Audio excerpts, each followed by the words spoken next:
Para sa mga baguhan, ibabahagi ko lang sa inyo yung napakasimpleng kaalaman sa paggamit ng lagaring kahoy. Marami kasi akong nakikita na nahihirapan sa paggamit ng lagaring kahoy at mali yung teknik nila. Siyempre, mas mainam kung bagong hasa ang inyong mga lagaring kahoy para mas maganda ipanglagari.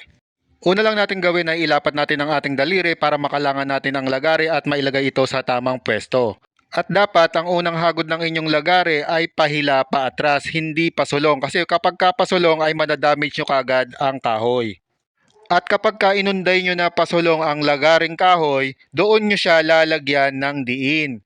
At kapag kahihilahin nyo naman, ay huwag nyo siyang lalagyan ng diin at bahagyan nyong iangat ang hawakan para swabe nyong mahila.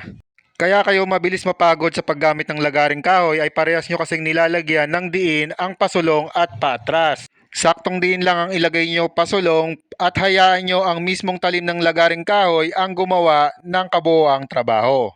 Kapag ka nagawa nyo ng maayos ang simpleng teknik na ito ay kahit isang kamay lamang ang hawak ninyo sa inyong lalagariin, ay matatabas nyo yan ng swabe at maayos. At kagandahan pa dyan ay hindi kayo ganoon mapapagod.